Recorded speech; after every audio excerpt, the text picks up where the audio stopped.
What is up YouTube, and welcome back to another 7 Nights video. And today we're going to be talking all about the new character on the banner, Aquila. Now Aquila is running alongside Kyle, and while Kyle is taking the main spotlight, it doesn't mean Aquila is bad at all. In fact, I think she is one of the best characters for pushing Nightmare Adventure in the game. And the reason why is because her setup is absolutely amazing for death teams.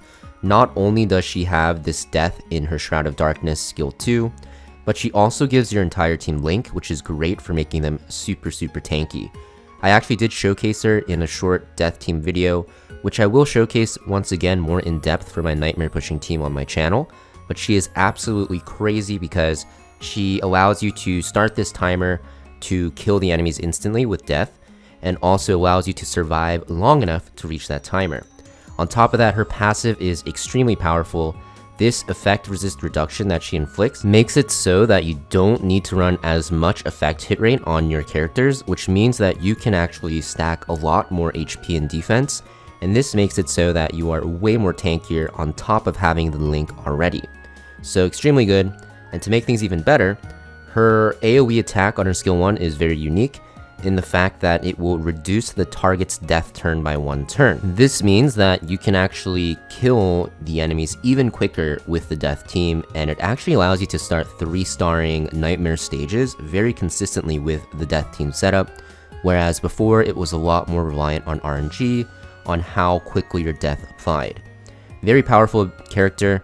A thing that people don't even know though is that on her basic attack, if you actually skill enhance it because you really want to invest into this Nightmare pushing team, when she uses it, she gives a barrier to the ally with the lowest HP, and this barrier scales with her health. So if you stack her on a ton of HP, she becomes a great barrier character as well. Just a very good death character in general for both PvE and PvP, but especially for PvE, for people pushing through Nightmare, she's absolutely cracked.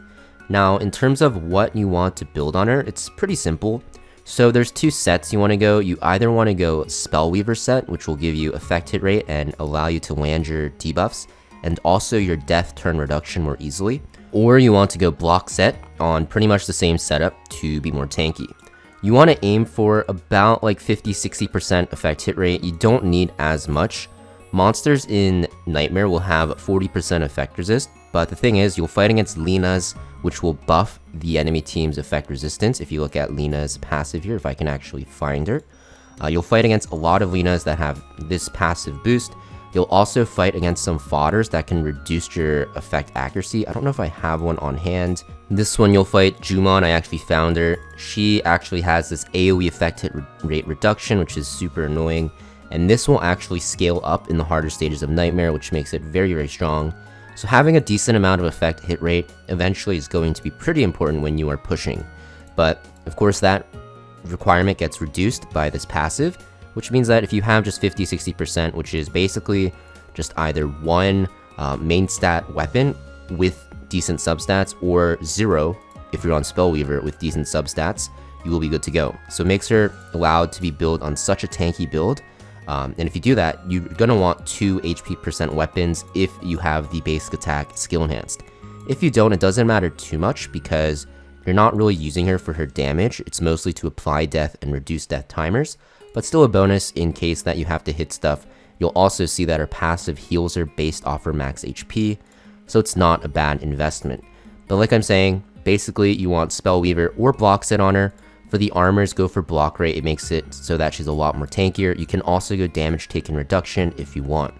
Now for the ring spot, this is actually pretty important. So if you've been farming Nightmare 1-1 for a bit, you probably have gotten a decent amount of rings. If not, you probably want to farm there for a bit longer.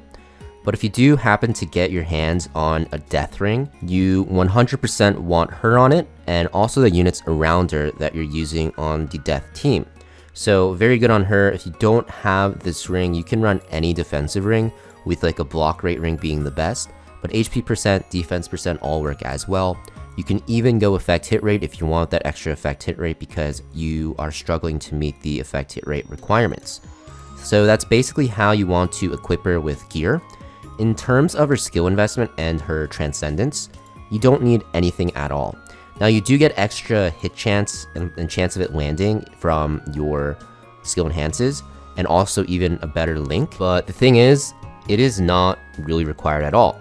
Also for Transcendence, you'll see that she just heals more with her passive one more time, and at Transcendence 6, she gets this skill cooldown reduction when an enemy falls. Not really the biggest thing, even for PvP honestly, because you are going to win after you end up deathing 1 or 2 characters, and because your death is AoE and other death characters around her are AoEing, for the most part you're going to be deathing multiple characters or deathing none when they get dispelled off. So her Transcendence, not the most important thing in the world. I think she's one of the characters in the game that can be completely fine at T0. The biggest thing you're losing out on, honestly, from Transcendence is just the stats, which is pretty funny, right? But if you do want a T6 or T2 because you like using her, you can go for it. It's not bad by any means, but definitely not required to push. Now, in terms of what you want to pair her with, basically you want to pair her with 2 other death units, whether it be between Chris, Nox, and Rosie, so 2 of the 3. And then the other 2 slots you're going to want to slot in some sort of sustain or healer. Now, you don't actually need 3 deathers. You can actually, for example, remove Chris and just run her in the back and make her safer. And then for the last slot, you can run another immunity or like another healer that you have, such as like Charon, and stuff like that, and it still works. But to be the most quick with your runs, you will want to run 3 deathers because it allows you to set up a death chain like so. And these 3 AoE death abilities will make it so that you can kill the monsters really fast, which I'll show you. So I'll show you guys the run here, and you do have to get somewhat lucky to land your debuffs, but you have so much tankiness that even if you miss, you will be able to win eventually. You can see right away I do land 2 of the deaths. I'm actually going to use Chris's next because it is AoE. And of course, if you miss your debuffs and you're trying to go for 3 stars, then you might want to reset because you do need to kill in 6 turns. But if you're not, if you're just trying to push and you don't care about the speed yet, then you're going to see that this team is super consistent because it's very tanky. You do have to watch out for stages with Leo or things that can dispel off debuffs, because that will make it a lot harder. But you're going to see I did reduce the death turn duration on one of them, which made it instantly die. I did miss on everything else, which is pretty unfortunate, but you can see why this team is so good. So we go again, another death, we miss again, but it's okay. And the power of Link just makes our team super tanky. You can see that I didn't heal at all, and I got 3 abilities off, which is very good. Now, this unit should die here, there we go. I will be able to death one more time. We basically have the 2nd cycle of death coming up. And the best part about this team is you're never gonna really have to wait the full duration because you have so many deaths. And Aquila, even though she only has 1 death skill, she has a way to reduce the turn duration, which makes it a lot quicker. So the Lina should die here. This is what I'm talking about earlier. There's a Lina on the other side, which makes it a lot harder to land your deaths and debuffs.